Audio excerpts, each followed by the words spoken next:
bonjour à tous. Déjà, je rends grâce à Dieu, le créateur du ciel, de la terre, de toutes choses, de toute forme de vie, de tous les mondes spirituels qui existent, c'est-à-dire selon lui.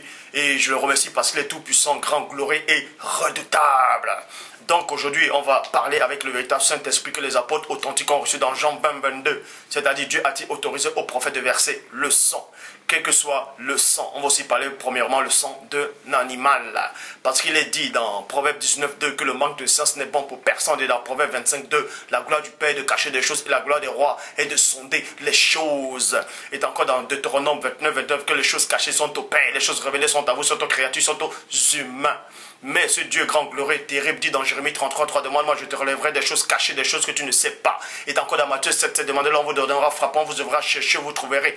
Et le Christ dit dans Jean 3, 11, nous disons ce que nous savons et on l'en rend témoignage de ce qu'on a vu. Et encore dans Jean 8, 32, vous connaîtrez la vérité et la vérité vous affranchira. Cette vérité va donc vous affranchir aujourd'hui. Parce qu'il y a plein de gens actuellement qui se posent des questions. Est-ce que les batailles que le peuple d'Israël a mené contre d'autres peuples, c'est-à-dire les Amoréens, bref, toutes ces batailles en fait sanglantes qui sont produites dans l'Ancien Testament, est-ce que le Père a-t-il réellement, premièrement, prémédité cela? Est-ce que Dieu avait donné cet ordre?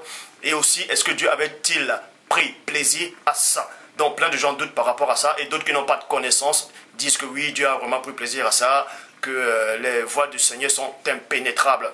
Donc, c'est pour ça que le frère Étoile d'Éphèse aussi a fait une vidéo par rapport à ça, en parlant de Moïse, où Moïse apporte la loi en disant tu ne tueras point, mais lui-même il tue. Et d'autres qui n'ont pas de connaissance disent que non, Moïse a bien fait de tuer. Bref, c'est donc le pourquoi je m'adresse à tous ceux qui me regardent actuellement dans le monde entier, car je sais que cette vidéo aussi va faire le tour de la planète Terre. Je vous exhorte à tous ceux-là d'aller regarder les vidéos d'Étoile d'Éphèse, car Dieu l'utilise aussi. Il va beaucoup vous apprendre par rapport à ces vidéos et ces messages de paix qu'il apporte. Donc, nous allons donc voir aujourd'hui. Pour ça, on va commencer dans Genèse chapitre 3 au verset 21 qui dit, là je prends Bible second 21. L'Éternel Dieu fit les habits de peau pour Adam et pour sa femme et il est mis. Là, il est précisé que Dieu a fait des habits de peau. Et ces peaux-là, c'était les peaux de quoi? Donc, pour ça, on va repartir dans la traduction King James français qui dit, on parle de Dieu fit des manteaux de peau. Donc Dieu fit des manteaux. Maintenant, on quitte de Bible second 21 qui dit peau. Et ensuite, on va, Bible second 21 parle des habits de peau. Et traduction King James française parle des manteaux. Donc les habits, on change maintenant, on dit ce sont des manteaux. Dans la Bible Ostéval, Dieu fit des robes de peau. Dieu fit des robes de peau. Donc, on vous apprend que les habits que Dieu a fait à Adam et Ève, c'était des longues robes. C'était des longues robes. Virgule. Traduction du mot nouveau, il est dit Dieu fit de longs vêtements de peau. Dieu fit de longs vêtements de peau. Tandis que Bible français courant dit Dieu fit des vêtements de peau de bête. Dieu fit des vêtements de peau de bête. Donc, le but de ce message aujourd'hui, c'est par rapport au sang, le sang versé. Donc, tous ceux qui viennent accuser Dieu en disant que Dieu a tué un animal pour prendre de la peau des animaux pour revêtir Adam, nous allons donc voir si Dieu a réellement tué un animal. Parce qu'il est expressément dit que Dieu fit. Dieu fit. Et ce fit-là, par rapport à la Genèse, c'est-à-dire depuis la création du monde, depuis Genèse 1.1, jusqu'à la formation d'Adam, jusqu'à la période d'Adam, le fit, F-I-T, ça veut dire créer par rapport, je dis bien par rapport à depuis la création du monde jusqu'à Adam. Je dis bien, on s'arrête à Adam. Depuis Adam jusqu'à la création du monde, c'est fit là, ça veut dire créer. Donc, pourquoi je le dis? Dans Genèse chapitre 1 au verset 16, il est dit, Dieu fit les deux grandes luminaires, le plus grand luminaire pour présider le jour et le plus petit luminaire pour présider la nuit, et il fit aussi les étoiles. Donc, tous ceux qui disent que Dieu fit des habits, c'est-à-dire des peaux de bêtes, ils disent que ça veut dire tuer. Est-ce que Dieu aussi a tué les étoiles? Est-ce que Dieu a tué la lune, le soleil, quand il les créait? Le fit là, ça veut tout simplement dire Dieu a créé des peaux de bêtes. Dieu n'a pas tué un animal pour faire des habits avec, il a plutôt créé des habits de peau d'animaux. Il a créé des habits de peau. Parce qu'il est tout puissant. Il est grand, glorieux, terrible et redoutable. Donc, Dieu n'a pas tué un animal à la Genèse quand il a revêti Adam et Ève dans Genèse 3, 21. Parce qu'il est dit dans Psaume chapitre 8 au verset 3. Quand je contemple les cieux, l'ouvrage de tes mains, la lune, les étoiles que tu as créées. Et on vous apprend que Dieu a créé cela dans Genèse 1, 16. C'est-à-dire, Dieu fit. Et le fit là, dans Psaume chapitre 8, verset 3, on vous apprend que c'était créé. Maintenant, plein de gens vont peut-être essayer de prendre le verset dans Genèse 4, 4, où il est dit, et Abel de son côté en fit. Vous voyez, vous allez aussi, des gens vont dire, mais est-ce que quand par rapport à Abel, il est écrit fit, est-ce que le fit là, ça veut dire que Abel aussi a créé? Non. C'est pour ça que j'ai bien expressément précisé avec l'Esprit de Dieu que le début de la Genèse jusqu'à Adam, on s'arrête à Adam, le fit là, du début de la Genèse jusqu'à la période d'Adam lui-même, le fit, ça veut dire créer. Maintenant, ce qui vient après Adam, le fit maintenant là, ce n'est pas créé par rapport aux humains. C'est pour ça, dans Genèse 4, 4, il est dit, et Abel de son côté en fit. Vous voyez, en fit et non créé. En fit une des premiers-nés de son troupeau et de leur graisse. Bible en français courant, dans Genèse 4, 4, il est dit, Abel de son côté apporta en sacrifice. Le mot fit n'apparaît plus maintenant, c'est en portant en sacrifice des agneaux, premier-né, il est précisé que c'était des agneaux, premier-né de son troupeau dont il offrit au Seigneur les meilleurs morceaux. Et on vous dit que le Seigneur accueillit favorablement Abel et son offrande.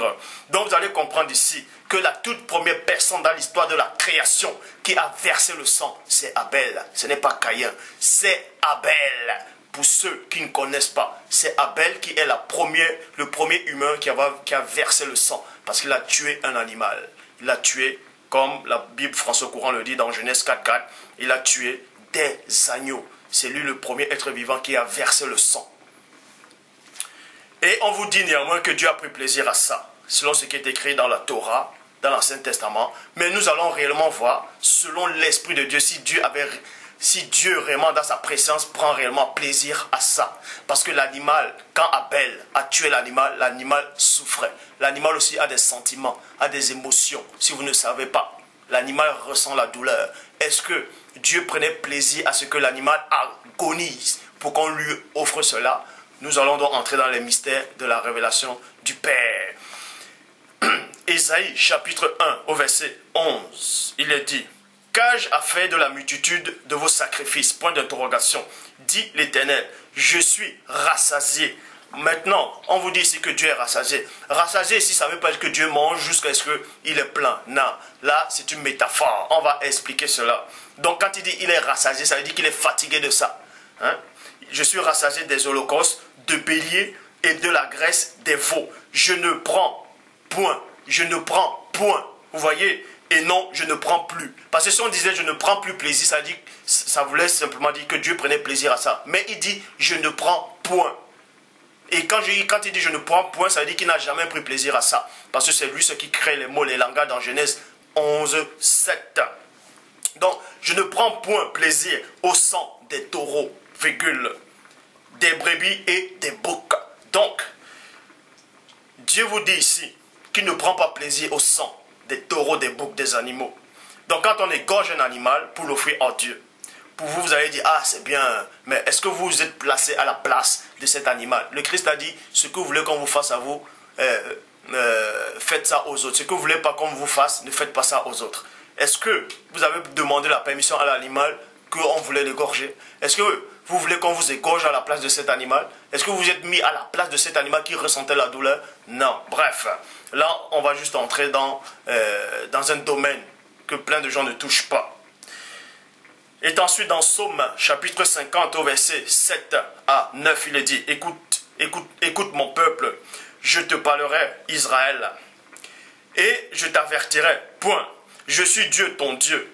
Ce n'est pas pour tes sacrifices que je te fais des reproches. Plein de gens vont lire ça et vont dire, ouais, Dieu ne fait pas des reproches à Israël par rapport à l'immolation des animaux, tout ça là, quand on égorge des animaux, hein, que Dieu ne fait pas reproche à ça. Ça veut dire que si Dieu ne fait pas reproche à ça, c'est que Dieu prend plaisir à ça. Non, ce n'est pas ça. Parce qu'Israël avait commis un péché. Israël avait abandonné Dieu. Et maintenant, ils ont eu des fléaux. Ils ont eu des fléaux. Parce que constamment, ils égorgeaient les mouilles. Bref, ils égorgeaient des animaux, ils faisaient des incubations à la reine du ciel, tout ça là. Et vous pouvez aussi voir ça dans Jérémie 17. Non, plutôt pas dans Jérémie. Dans Lévitique 17:7. Où ils offraient des sacrifices aux démons en forme de bouc à pan. Dans d'autres versions, on parle des satyres. Dans d'autres versions, on dit le démon en forme de bouc, on dit des démons, on dit des idoles. Ça dépend des traductions des Bibles. C'est pour ça que quand Israël a senti que Dieu s'est fâché contre lui, eux, ils croyaient que c'était par rapport au sacrifice, c'est-à-dire premièrement à ces sacrifices qu'ils faisaient. Mais Dieu dit ici, ce n'est pas pour tes sacrifices que je te fais des reproches. Tes holocaustes sont constamment devant moi. Je ne prendrai pas un taureau dans ta maison, ni des boucs dans tes bergeries. Versets 10 à 13. Car tous les animaux des forêts sont à moi. Toutes les bêtes des montagnes, par milliers. Je connais tous les oiseaux des montagnes, et tout ce qui se meut dans les champs m'appartiennent. M'appartient, virgule. Si j'avais faim, virgule. Dieu vous dit ici que s'il avait faim, ça veut dire que Dieu n'a pas faim. Dieu ne mange pas. Dieu n'a pas besoin de ça. Il est au-delà de cette condition-là. Si j'avais faim, je ne te le dirais pas. Car le monde est à moi et tout ce qui se renferme. Est-ce que je mange la chair des taureaux? Est-ce que je mange la chair des taureaux? Dieu vous dit ici, est-ce qu'il mange la chair des taureaux? Est-ce que je bois le sang des boucs? Est-ce que je bois le sang des boucs? Donc, maintenant, tout ce que je venais de dire, c'est une introduction. Maintenant, on va entrer dans le cœur, dans le vif même du sujet. Dieu dit qu'il ne boit pas le sang des boucs, il ne mange pas la chair des taureaux. Donc Dieu ne mange pas des animaux, il ne mange pas ce qui est vivant. Bref, que ce même du pain, Dieu ne mange pas, il n'a pas besoin de ça. Est-ce que maintenant les anges aussi, qui sont auprès du Père, les anges de Dieu, est-ce qu'eux aussi, ils mangent la chair des animaux? Pour ça, on va donc vérifier. Genèse chapitre 18 au verset 8 dit, il prit encore, c'est-à-dire Abraham, il prit encore de la crème et du lait avec l'eau, avec le veau, qu'on avait prêté à prêter, et il est mis devant eux. Devant eux, c'est qui? Dans d'autres versions, on dit que ce sont trois hommes, trois personnages, c'est-à-dire c'était des anges qui sont venus voir Abraham. Il se tient lui-même à leur côté, sous la pointe, et il mangeait. Et il mangeait, on vous apprend ici, dans toutes les autres versions qui existent, on vous dit que ces trois personnages, c'était trois anges qui ont mangé avec Abraham. Donc, vous pouvez voir cela dans... Maintenant, il y a une seule version des Bibles qui refute cette idée. Il y a une seule version des Bibles qui dit que ces trois personnages-là, ce n'étaient pas des anges. Ce n'étaient pas des anges. Vous pouvez voir ça dans la Bible de l'épée qui dit, dans Genèse chapitre 2 au verset... dans Genèse chapitre 2 au verset... Dans Genèse chapitre 18 au verset 2 dit, il leva les yeux et regarda, et voici trois hommes, Melchisédek, Noé et Shem étaient debout devant lui, et dès qu'il les vit, il courut au-devant d'eux. Genèse chapitre 19 au verset 1 dit, or, sur le soir, les deux messagers arrivaient à Sodome.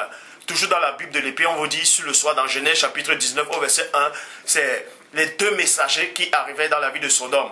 Parce que ces trois-là, qui étaient au départ, dans la Bible de l'épée, Melchisédek, Noé et Shem, il y a un qui est resté avec Abraham. C'est pour ça que dans d'autres versions, on dit l'Éternel est resté avec Abraham, et les deux anges sont venus à la ville de Sodome et Gomorrhe. Maintenant, dans la Bible de l'épée, il est dit que ce sont des messagers. Et vous allez, peut-être plein de gens maintenant vont dire, mais les messagers, ce sont des anges. Non, les anges sont des messagers, mais il y a aussi des prophètes, des hommes de Dieu aussi, qu'on peut considérer comme qui ont les titres de messagers. Vous pouvez voir ça dans Malachie chapitre 3 au verset 1, qui dit, voici que j'enverrai mon messager pour me préparer le chemin. Il est question de Jean-Baptiste. Et Jean-Baptiste était un humain fait de chair et de sang et d'os. Ce n'était pas un ange. Vous pouvez aussi voir ça dans Matthieu chapitre 11 au verset 10. Donc, selon la Bible de l'épée, ces trois hommes-là ne sont pas des anges, mais des âmes. Donc, la Bible de l'épée vous dit que les anges ne mangent pas. Les anges ne peuvent pas manger la chair. Parce que les animaux souffrent. Vous devez comprendre une chose. Les animaux ressentent la douleur. Et vous croyez qu'un seul instant que les anges vont descendre et ils vont manger ce qui est vivant. Même si on tue ça, ils vont manger cela, alors que Dieu lui-même ne prend pas plaisir à ça, au sang versé. Parce que Dieu lui-même ne prend pas plaisir au sang versé. Bon, il y a un verset dans la Bible qui démontre que les anges ne mangent même pas la viande. C'est-à-dire, ils imitent le Père en fait. Juge, chapitre 13, verset 15 à 16 dit, Manoah dit à l'ange de l'Éternel, 2 points, permets-nous de te retenir et de t'apprêter un chevreuil. Permets-nous de te retenir et de t'apprêter un chevreuil. Donc, Manoah, qui est sa femme, c'était la maman de Samson, quand l'ange de Dieu a apparu, Manoah et sa femme, c'est-à-dire il était avec sa femme, il a expressément dit à cet ange-là, on va tuer un animal, on va le préparer pour que tu puisses le manger. Vous voyez? Et l'ange de l'Éternel répondit à Manoah, 2 points. Quand tu me retiendrais, virgule, je ne mangerai pas de ton mets. Je ne mangerai pas de ton mets. Alors que dans Genèse, dans d'autres versions, Genèse chapitre 18 au verset 8, on vous dit qu'il y a 3 anges qui ont mangé de la viande, alors que la Bible de l'épée dit que ça ne pouvait pas être des anges, parce que les anges ne peuvent pas manger la viande. Ils ne peuvent pas manger ça. Vous voyez? Donc il y a déjà des confusions, des anomalies dans des versions des Bibles. Mais Paul lui dit, ne méprisez pas les prophéties, examinez toutes choses et retenez ce qui est bon. Moi, ce que je retiens, c'est que Juge, chapitre 13, verset 15 à 16 dit que l'ange a dit, si tu me retiens, je ne mangerai pas de ton mets. Mais si tu veux, dans d'autres versions, maintenant on dit, mais si tu veux, virgule, si tu veux, et non Dieu, mais si tu veux, fais un holocauste, tu l'offriras à l'Éternel. Maintenant, on vous dit ici que l'ange maintenant autorise, selon cette version-ci, on veut dire que l'ange autorise que cet homme-là puisse tuer l'animal et l'offrir à Dieu. Vous voyez? Or, tandis que dans la Bible de l'épée, il est dit, mais si tu fais un holocauste, et non si tu veux, et non va faire, mais si tu fais, de ta propre décision, de ton propre autorité, si tu fais un holocauste, tu l'offriras à l'Éternel. Bon, mieux vaut l'offrir à Dieu que d'offrir cela aux idoles, aux démons, aux esprits impurs. Parce que tous les animaux appartiennent à Dieu. C'est pour ça que vous allez aussi voir l'histoire, vous allez parcourir l'histoire de la Bible. Abraham, Noé, tous les patriarches, bref, la plupart des patriarches ont tué des animaux en sacrifice pour l'offrir à Dieu. Et même, vous allez même prendre l'histoire d'Abraham quand Dieu l'a mis à l'épreuve par rapport à son fils Isaac. Et quand il est arrivé, il a trouvé le bélier. L'ange a dit, vas-y, prends le bélier et offre-le. Bon, est-ce que Dieu avait réellement dit à cet ange-là de dire à Abraham, est-ce que cette histoire s'est réellement produite? Est-ce que Dieu prend-il plaisir au sang versé des animaux? Donc, pour ça, on va aller dans Ésaïe, chapitre 66, au verset 3, qui dit, égorger un bœuf est comme tuer un homme. Égorger un bœuf est comme tuer un homme. Ça veut dire ici que celui qui égorge un bœuf, c'est comme si tuait un homme. Vous voyez, c'est à peu près la même chose. C'est comme si tuait un homme. Égorger un bœuf, c'est comme si c'est comme tuer un homme. Sacrifier des brebis, comme abattre un chien. Présenter une offrande, comme reprendre le sang d'un porceau. Faire un parfum d'encens, comme bénir une idole. Puisqu'ils ont choisi leur voie et que les âmes prennent plaisir à les abominations. Virgule, vous voyez cela dans la Bible Orsteval. Traduction Abbé Filion dit maintenant, toujours dans Ésaïe chapitre 63 au verset 3 dit, Ésaïe chapitre 66 verset 3 dit, celui qui immole un bœuf est comme celui qui tuait un homme. Celui qui sacrifie un agneau est comme celui qui ensommait un chien. Celui qui présente une offrande est comme celui qui offrirait le sang d'un porceau. Et celui qui se souvient de l'encens est comme celui qui reverrait une idole. Ils ont pris plaisir et ils se sont habitués à toutes ces choses et leurs âmes a fait ces délices de ces abominations. abomination. Donc on vous apprend ici que les gens qui immolent les bœufs, les moutons, bref, tout ça là, pour offrir à Dieu, Dieu n'a jamais pris plaisir à ça. Dieu ne prend pas plaisir à la souffrance d'un être vivant. Je dis bien d'une créature, même d'une mouche, si vous ne savez pas. Même d'une mouche, parce que ça vit. Tout ce qui vit, tout ce qui a respiration est conscient. Vous allez peut-être me dire que les animaux ne sont pas conscients, ils sont conscients. Toute vie est consciente. Et Dieu ne prend pas plaisir à ce qu'on tue un animal juste pour tuer. Bref, on va plus entrer en profondeur. Pourquoi donc on mange la viande, tout ça là. C'est pour ça qu'il est dit dans Hébreux, chapitre 10, au verset 5. C'est pourquoi Christ, en entrant dans le monde, dit, tu n'as voulu ni sacrifice, ni offrande, mais tu m'as formé un cas. Donc, Christ vous dit ici que Dieu n'a jamais voulu de sacrifice, ni offrande. Mais on vous apprend également dans le Nouveau Testament, dans l'Ancien Testament, dans Genèse 4, que Abel a offert un sacrifice, donc il a tué un animal, il a donné à Dieu, et Dieu était content, Dieu a pris plaisir à ça. Mais Christ vient vous dire le contraire ici, que Dieu n'a jamais pris plaisir à ça. Dieu n'a jamais pris plaisir au sang versé. Vous croyez qu'on va égorger un mouton comme ça, là, le mouton crie, ressent la douleur, et puis Dieu prend plaisir à cette douleur-là. Mais réfléchissez, il faut réfléchir, réfléchissez. Hein? Vous qui avez des animaux chez vous, peut-être le chat ou un chien, allez l'égorger alors. Pourquoi vous n'allez pas égorger votre chat, votre animal, ou bien vos cochons d'Inde, ou bien vos lapins à la maison? Pourquoi vous ne les égorgez pas? Ou bien vos poules, ceux qui ont des poules. Pourquoi vous ne les égorgez pas? Parce que vous les aimez. Vous croyez que Dieu n'aime pas les animaux? Dieu aime ses créatures. C'est Dieu le Père qui les a créés, qui les a donné l'être, le mouvement, la respiration. Verset 6 d'Hébreux 10 dit ceci.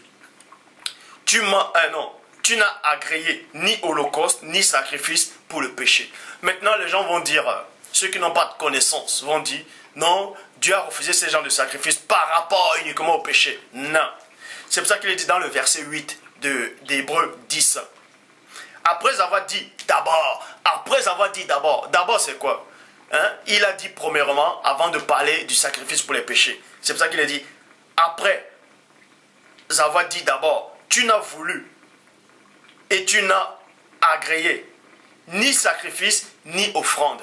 Virgule, il y a une virgule. Donc Dieu n'agrée pas les sacrifices et les offrandes qu'on lui offre. Parce que Dieu n'aime pas le sang versé.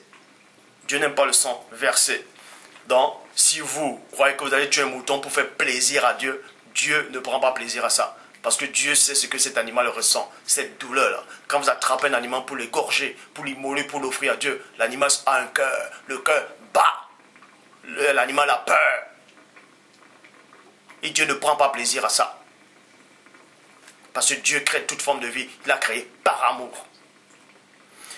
Et ensuite, on dit virgule, ni holocauste, ni sacrifice pour le péché. Donc, ces deux-là, Dieu ne prend pas plaisir à ça, de tuer des animaux par rapport au sang versé. Vous pouvez voir dans l'Ancien Testament, on dit, ou soi-disant, il est écrit que Dieu a dit à Moïse, à Aaron, de tuer le bouc, de prendre le péché des enfants, Bref, il y avait des immolations par rapport au péché, on effaçait le péché et puis ça se renouvelait à chaque fois. Je vous le dis, je le répète et je pèse mes mots. Dieu n'a jamais approuvé ça. Dieu n'a jamais approuvé ça. Je le dis. Dieu n'a jamais approuvé cela. C'est pour ça que Christ est le bon berger. Il donne sa vie pour ses brebis. Je vais vous donner une révélation. Je vais vous donner une révélation.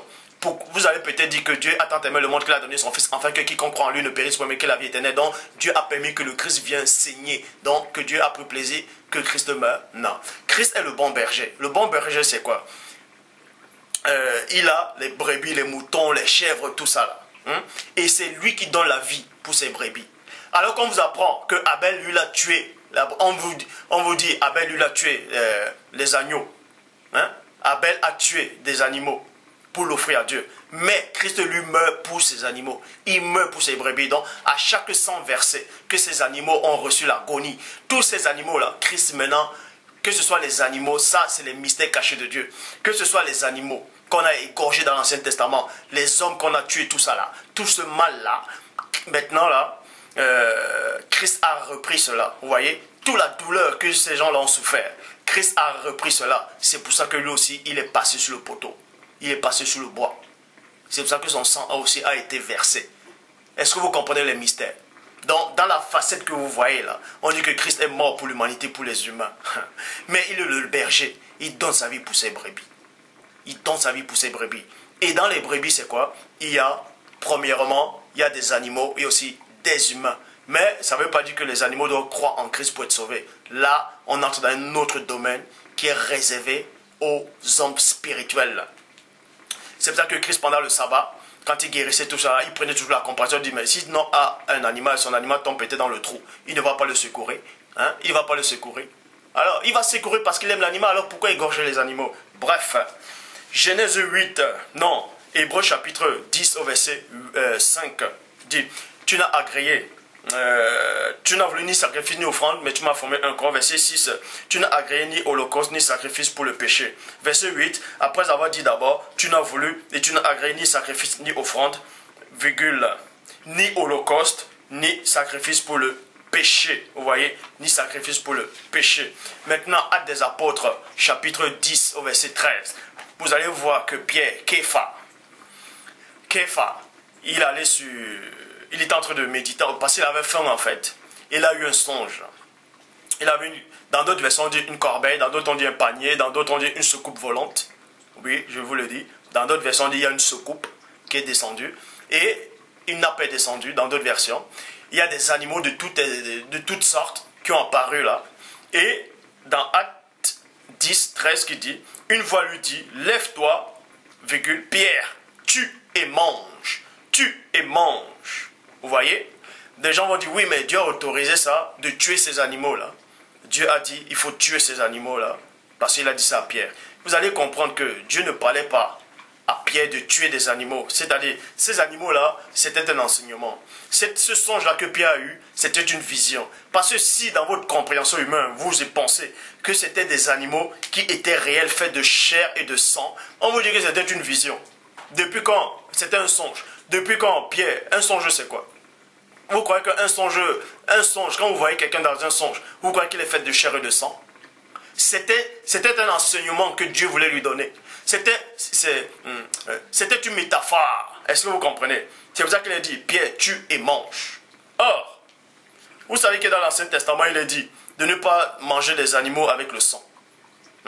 C'est pour ça qu'il n'est pas dit, Pierre, tue, prépare et mange. Mais il est plutôt dit, tue et mange. Donc, si c'était vrai, Pierre allait tuer, boum, il allait manger cru. Si le mot tue, prépare et mange n'apparaît pas, c'est que Dieu sait pourquoi il a permis que le mot préparer n'apparaisse pas. Il le sait. Parce qu'il est au-delà du temps et de l'espace, au-delà des circonstances, au-delà de vos connaissances, au-delà de toute somme de connaissances. Bible du semeur, il a entendu une voix qui lui disait, lève-toi, Pierre, tue ces bêtes et mange-les. Tue ces bêtes et mange-les. Mais nulle part le mot apparaît, tue-les, prépare et mange-les. Vous allez me dire, oui, mais ça veut dire ça. Non, le mot préparer n'apparaît pas. Point barre. On parlait ici par rapport à Corneille. C'était par rapport à Corneille. Vous voyez? C'était un enseignement. Parce que Dieu dit dans Job 33, 14 qu'il parle cependant tantôt d'une manière, tantôt d'une autre, et l'on y prend point garde. Job 33, 14. Donc, c'était par rapport à Corneille. Et maintenant, quand on dit tu, on peut vous tuer par la parole. C'est-à-dire, quand la parole vous a franchi votre vie d'avant. Parce que ces animaux-là, que Pierre avait vus dans un songe, étaient considérés comme des animaux impurs. Et maintenant, on devait les tuer par la parole. Vous voyez? La parole vous tue, donc on vous cloue avec le Christ. Et là, maintenant, cette parole-là vous nettoie. Maintenant, manger, là, c'est quoi? Ça vous nettoie. Parce qu'il est dit dans Hébreux 4.12 que la parole de Dieu est vivante, efficace et plus tranchante qu'une épée quelconque à deux tranchants, pénétrant jusqu'à partager âme, esprit, jonctueux et moelle. Vous voyez? Et plus tard, on vous apprend que Pierre est allé, il a bel et bien parlé de Dieu, il a parlé du royaume à Corneille et il a reçu de l'esprit. Donc, c'est donc ça. Maintenant, on va aller dans Genèse chapitre 9 au verset 3 qui dit, Genèse chapitre 9 au verset 3 qui dit, toute chose qui se meut ayant vie, vous sera, vous voyez, vous sera pour viande. Je vous ai donné toutes choses de même que l'herbe verte. Je vous ai donné toutes ces choses de même que l'herbe verte. Vous voyez cela dans la traduction King James française. Maintenant, on va aller dans la Bible des semeurs qui dit, toujours dans Genèse chapitre 9 au verset 3, « Tout ce qui remue et qui vit vous servira de nourriture, au même titre que les légumes et les plantes. » 2 points. Je vous donne tout cela. Donc, dans Genèse chapitre 9 au verset 3, vous apprend que selon la Bible, selon l'Ancien Testament, selon la Torah, que Dieu a autorisé à l'homme pour la toute première fois dans l'histoire de la création de manger la viande. Parce que Adam ne pouvait pas manger la viande. Et je vais vous expliquer pourquoi. Donc vous allez donc me dire, bref, on va donc expliquer pourquoi l'homme ne mangeait pas la viande au début de la création et pourquoi il a mangé la viande. Qu'est-ce qui s'est passé pour qu'il puisse manger de la viande selon les Écritures. Maintenant, on va aller dans la Bible en français courant qui dit « Tout ce qui remue et qui vit pourra, voyez, pourra vous servir de nourriture comme je vous l'avais donné, comme je vous avais donné l'herbe verte. Je vous donne maintenant tout cela. » Dans la bonne version dit ici, dans Bible française courant, qui dit « Tout ce qui remue et qui vit pourra. » Pourra. Est-ce que vous comprenez? Le mot pourra là, c'est très important. Ça veut dire que l'homme n'est pas obligé de tuer la bête pour manger. Le mot pourra. Dieu a dit pourra parce que la nature, la condition de l'homme avait changé. C'est la même phrase qu'il avait dit à Adam. Tu pourras manger tous les arbres du jardin. Tu pourras manger. Tu pourras manger le fruit. C'est-à-dire, tu pourras. Mais Adam n'était pas obligé de manger. Mais Dieu dit néanmoins, je vous donne cela. Comme je vous donne cela. Je te donne à Adam de manger des fruits, de manger tout ça là. Mais il a néanmoins dit, tu pourras manger. Tu pourras. Ça ne veut pas dire que tu es obligé. Donc, la même Bible dit encore maintenant, la Bible en français courant, tout ce qui se remue et qui vit pourra vous servir et non doit. Vous voyez? Et non doit, mais pourra vous servir de nourriture. Maintenant, vous allez comprendre qu'il y a 3 dimensions. Il y a 3 étapes. Il y a 3 niveaux. Il y a 3 sortes de nourriture qui existent dans la création. Dans la réalité de Dieu. La première nourriture, c'est la parole.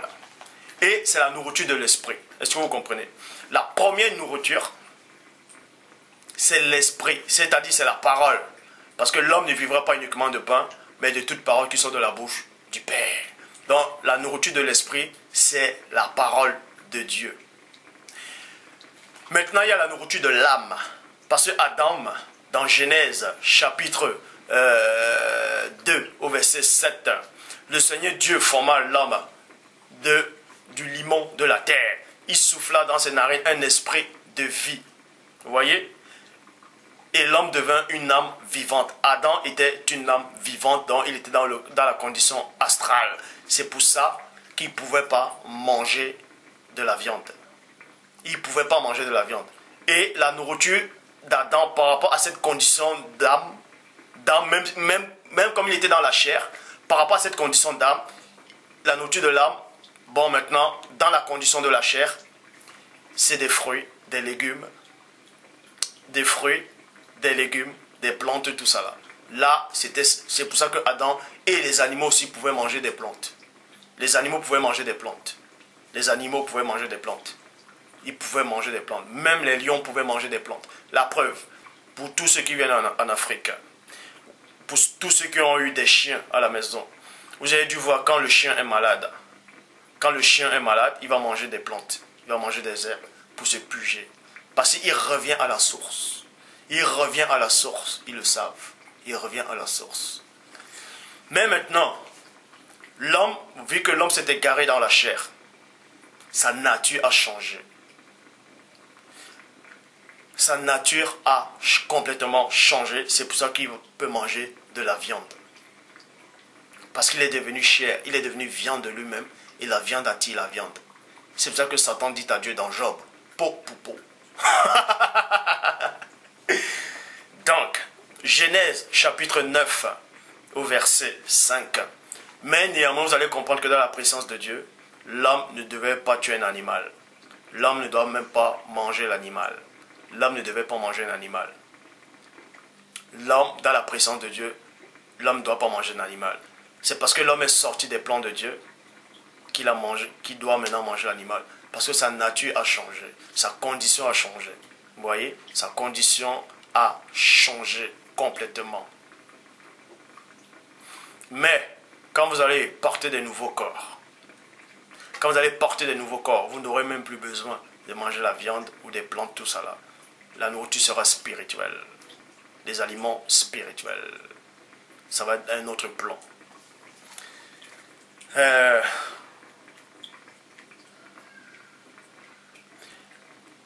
Vous savez, quand Christ, au moment du repas, Christ a rompu le pain. Donnez-moi un verset où il est dit que Christ a mangé la viande. Toutefois, je ne dis pas que le verset n'existe pas, ou bien que ça existe. Je veux juste que vous me donnez un verset où il est dit que Christ a mangé de la viande. Mais vous ne devez pas ignorer qu'il est dit néanmoins que Christ a fait la multiplication des pains et des poissons. Donc, il a néanmoins donné des poissons, c'est-à-dire des formes de vie, en forme de poissons, aux gens de manger. Parce que le même Christ aussi a dit à ses apôtres, lancez le filet là, à cet endroit, parce qu'il y avait des poissons. Bref. Mais vous allez comprendre que dans la présence de Dieu, tout ça ne doit pas être. Parce que la condition de l'homme a changé. C'est pour ça que Christ dit aussi, rendez à César ce qui est à César, et à Dieu ce qui est à Dieu. Il faut rendre au corps ce qui est au corps. Que celui qui a des oreilles pour comprendre, que Dieu puisse l'ouvrir, l'esprit pour comprendre. Genèse chapitre 9, au verset 5, dit, votre sang aussi, virgule, qui est votre vie, j'en demanderai compte. J'en demanderai compte à tout animal qui aura tué un être humain. Donc Dieu vous dit ici, virgule, Dieu vous dit ici, qui va redemander compte à tout homme qui aura versé le sang de son semblable. Il va aussi demander compte aux animaux qui auront tué des humains.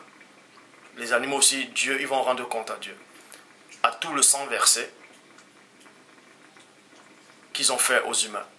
Est-ce que ça veut aussi dire que Dieu va juger les animaux? Peut-être Dieu va juger un lion qui a tué des zèbres pour manger. Mais la parole dit uniquement ici que Dieu va demander le sang de tout homme que l'animal aura versé. Il n'est pas dit ici que Dieu va demander le sang à tout animal, le sang de l'animal que l'animal a versé. Mais toutefois, je ne dis pas que Dieu ne le demanderait pas aussi. Parce que la justice doit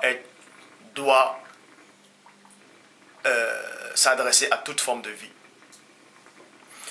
Bon, Genèse chapitre 9 au verset 5.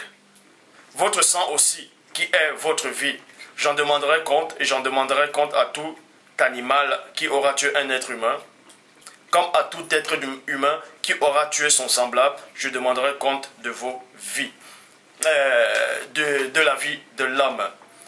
Verset 6 de Genèse 9. Si quelqu'un repent le sang de l'homme, virgule, si quelqu'un repent le sang de l'homme, virgule, son sang aussi sera répandu par l'homme. Donc, on vous dit ici que si quelqu'un tue un humain aussi va tuer cet homme qui a tué. Bon, pourquoi? Parce qu'il est dit dans Matthieu chapitre 26 au verset 52. Alors le premier-né lui dit, il dit à qui? Il dit à Képha, à Pierre, remets ton épée à sa place, car tous ceux qui prendront l'épée périront par l'épée. Ça veut dire que si Pierre avait un seul instant tué ce soldat-là, on allait aussi le tuer avec l'épée. Donc, vous allez sûrement comprendre. Ce soldat-là, qui vous dit que ce soldat-là avait tué des gens avant? Ou bien ce soldat n'avait pas tué? Toujours est-il que Pierre a pris l'épée. Pierre voulait tuer cet homme-là en défendant le Christ. C'est pour ça que Christ dit, quiconque vous tuera croira rendre un culte à Dieu. Dieu ne prend pas plaisir au sang. Dieu ne prend pas plaisir au sang. C'est pour ça, vous voyez même les Moïse, les David, tout ça là, ils ont soi-disant fait des batailles pour Dieu, pour l'honneur de Dieu, pour défendre Dieu.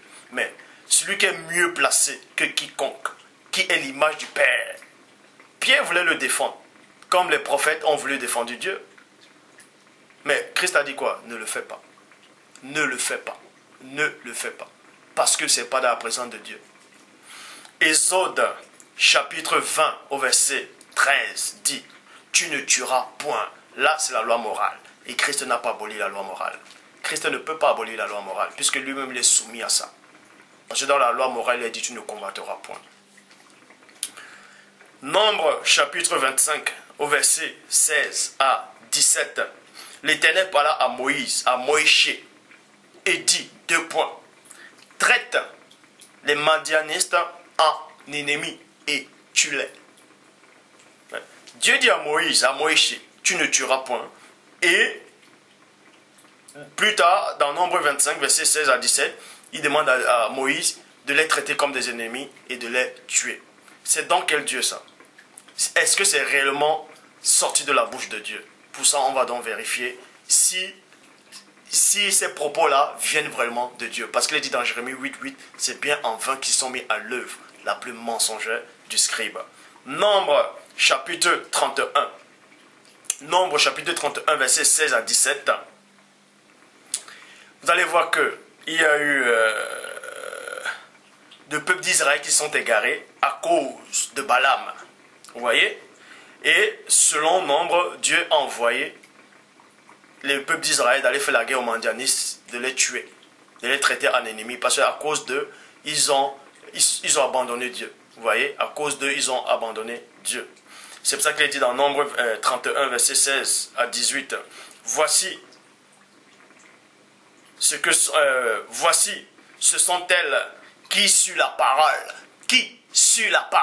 de Balaam.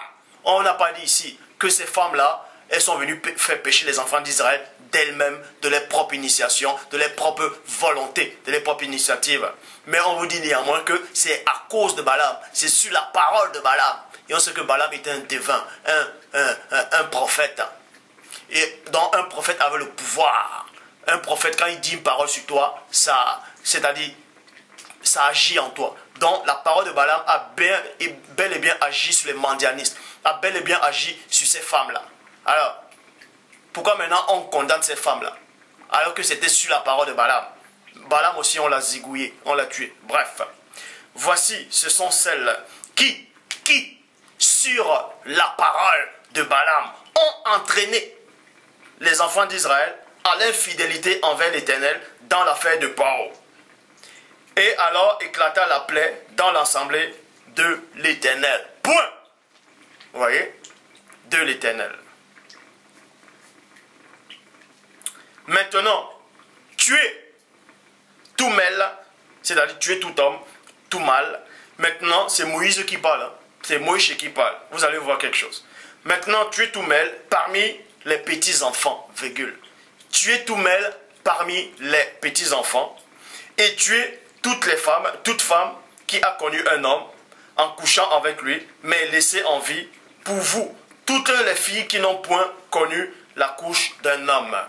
Déjà, vous allez voir ici que Christ n'a jamais pris plaisir à ça. Pourquoi? Parce que Christ dit, tout ce que vous voulez qu'on vous fasse, vous faites ça aux autres. Tout ce que vous ne voulez pas qu'on vous fasse, ne faites pas ça aux autres. Ça veut dire quoi?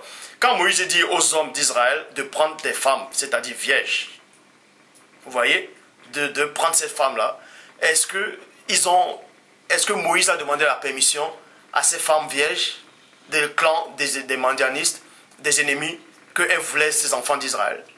Est-ce qu'on a demandé leur avis? Non. On les a pris par force.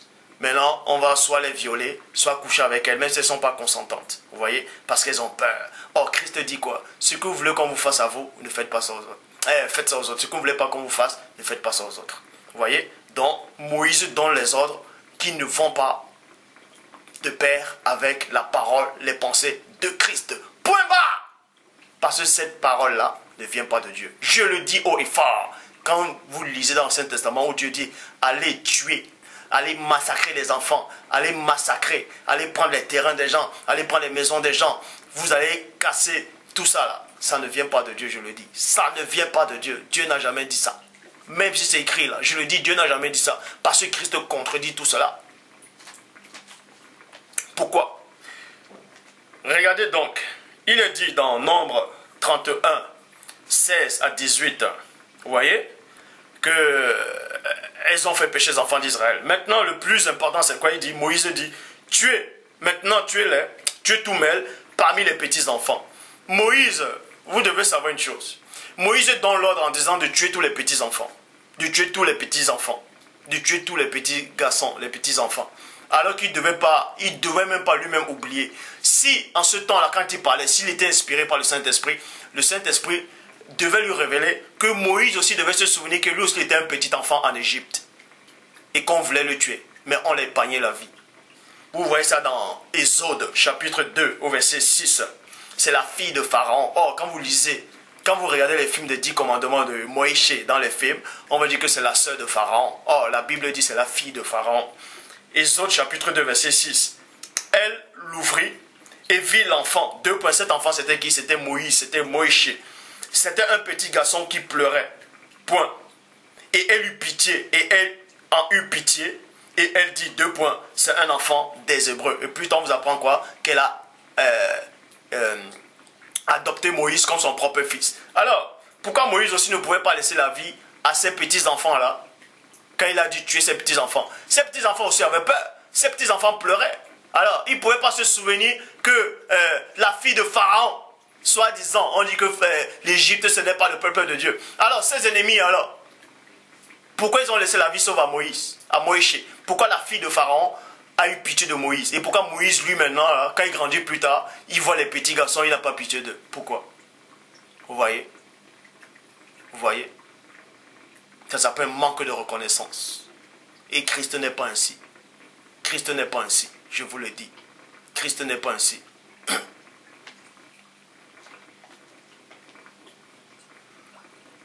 Deutéronome chapitre 5, au verset 1, dit, Moïse, vous voyez, maintenant on va quitter dans Nombre, on va maintenant dans Deutéronome. Vous allez comprendre que durant tout ce temps, Moïse a fait tuer des gens. Moïse, selon ce qui est écrit, que Moïse a fait tuer des gens. Il a même fait en sorte que Dieu ouvre. Selon ce qui est écrit, il a demandé que le sol s'ouvre, que les gens aillent vivants là-bas dedans, là, tout ça là. Que Moïse a fait tuer des gens, il les a sur les tranchants de l'épée, tout ça là. Bref, on a brûlé, on a incendié des gens, tout ça là. C'est Moïse sur son ordre qui disait que Dieu lui a révélé cela. Et c'est donc qui ce Dieu là, hein? On vous dit que ce Moïse là a vu Dieu d'Israël sur la montagne. Alors qu'on vous apprend que ça ne pouvait pas être Dieu, parce que Christ dit personne n'a vu Dieu.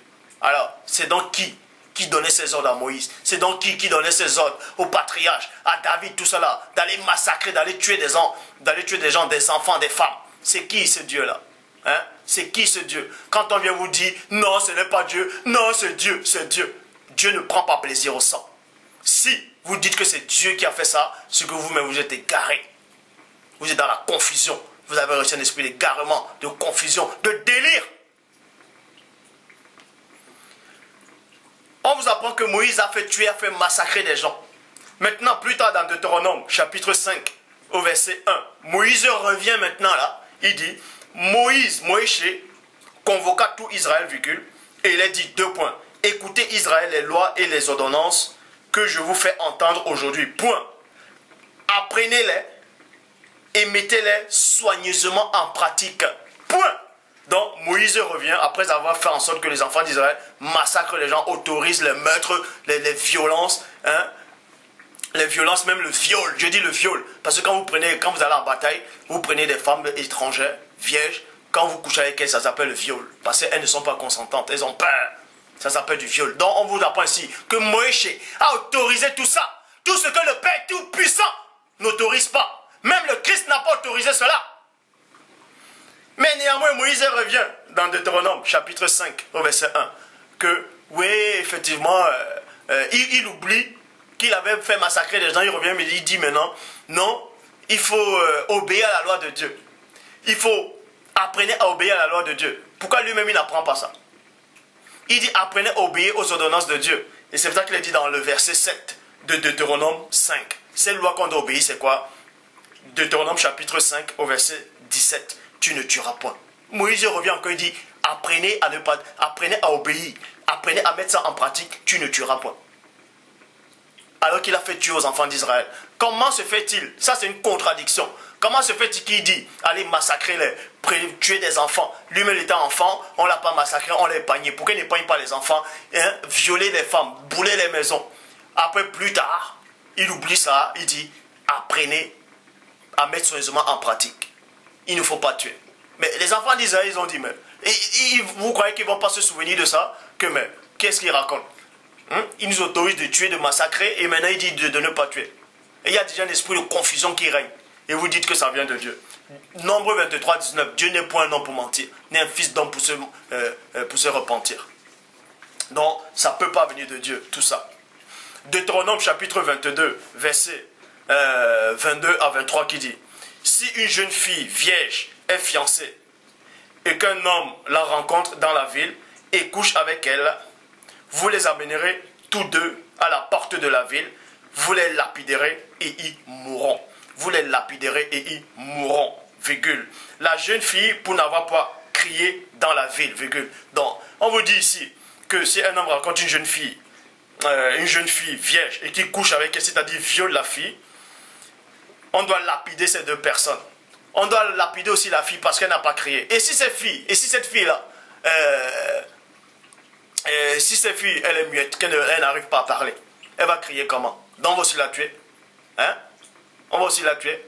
Si cette jeune fille, elle a peur, tellement elle est tétanisée, elle n'arrive pas à crier, parce que la peur la tétanise, et que le mec viole, on doit aussi néanmoins tuer cette fille-là. C'est quel esprit qui a inspiré ce verset-là? Hein? Donc avant de lire, ne vous bornez pas à écouter les Écritures, vous trompez ou même faire de faux raisonnements. La jeune fille pour n'avoir pas crié dans la ville, et l'homme pour avoir déshonoré la fille de son prochain. La femme de son prochain, point. Tu ôteras ainsi le mal du milieu de toi. Lévitique, chapitre 20, au verset 10.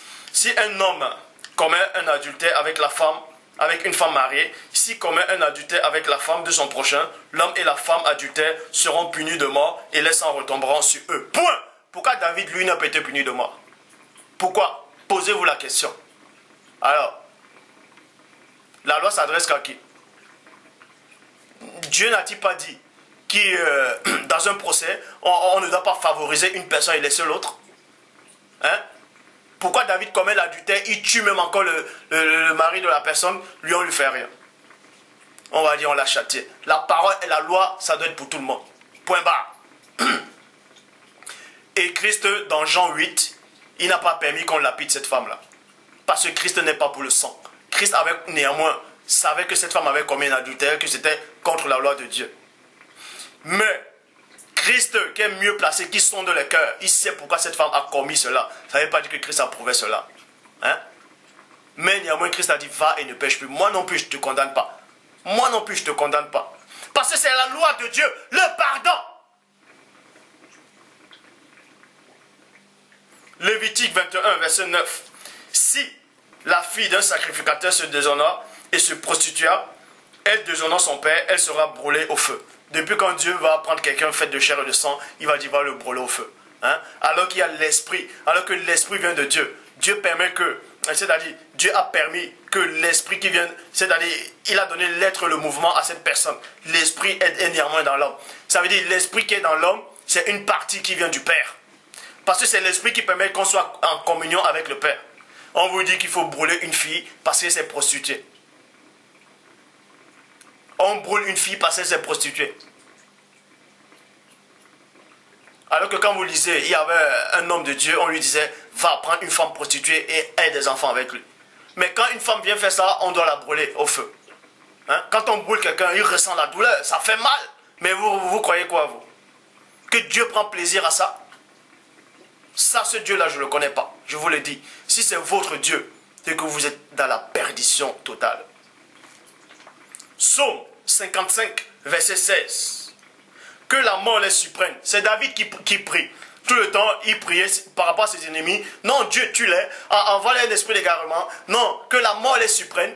Vous voyez? Que la mort les surprenne. Ça veut dire que la mort doit te surprendre. Tu n'as même plus le temps de, t'as même pas eu le temps de te repentir.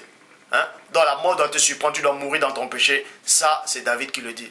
Ça, c'est David dont, soi-disant, il est écrit que Christ est son fils. Fils de David. Bref, que la mort les surprenne, qui descendent vivants dans le séjour des morts. Psaume 59, verset 14. Détruis-les dans ta fureur. Détruis-les et qu'ils ne soient plus. Qui sache que Dieu règne sur Jacob jusqu'aux extrémités de la terre. Ézéchiel, maintenant, on va vous donner la pensée de Dieu lui-même. Ça, c'est les pensées de David. Ça, c'est les pensées de Moïse, de Jacob, d'Abraham, tout ça, de tous ces hommes-là qui ont fait la guerre. Maintenant, ces pensées-là, ça ne m'intéresse pas. Ce qui m'intéresse, c'est ce que Dieu lui-même pense. Dieu dit dans Ézéchiel, chapitre 18, au verset 23. Ce que je désire, virgule. On vous dit le désir de Dieu. Le désir, c'est quoi? Il désire quelque chose. Ce que je désire, est-ce que le méchant meurt? Point d'interrogation. Dit le Seigneur, l'Éternel, n'est-ce pas qu'il change de conduite et qu'il vive? Alors, tous ces prophètes qui ont commis des atrocités, tous ces prophètes qui ont massacré, soi-disant les ennemis, pourquoi ils n'ont pas demandé à Dieu de les pardonner? Pourquoi ils n'ont pas laissé à ces ennemis-là l'occasion de se repentir?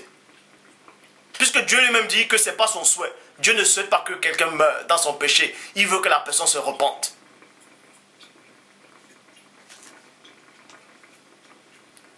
Les prophètes n'ont pas donné les occasions à ces gens de se repentir. Or, Christ donnait l'occasion à chacun de se repentir. Il donnait l'occasion, même aux pharisiens, je le dis. C'est pour ça qu'il dit, si vous ne croyez même pas en moi, croyez aux choses que je fais. Parce que quand ils vont croire, ils vont voir que Christ vient de paix. Et là, ils vont accepter. Christ a tout fait, je dis bien tout fait, pour que tout soit sauvé. Même ses détracteurs. Mais les autres prophètes, soi-disant, vous êtes contre eux, on vous massacre. Vous lisez même David un moment, il y a des gens qui ont tué, soi-disant l'ennemi de David, c'est-à-dire le fils de Saül. Ils sont venus apporter la tête à David, et David a dit quoi? David les a fait couper les mains et les pieds. Hein? Ça c'est quoi ça? C'est un esprit de Dieu qui est en lui, qui prend plaisir à ça. Bref, Matthieu chapitre 12 au verset 7 dit, si vous saviez ce qui signifie deux points, je prends plaisir à la miséricorde, et non au sacrifice, vous n'auriez pas condamné des innocents. Les enfants que Moïse a fait tuer là, c'était des innocents. On dit bien c'était des enfants. C'était des enfants. C'était des innocents. Est-ce qu'ils avaient quoi à voir là-dedans? C'est pour ça que Christ vient condamner ce que Moïse a dit. Matthieu chapitre 12 verset 7. Si vous saviez ce qui signifie deux points, je prends plaisir à la miséricorde.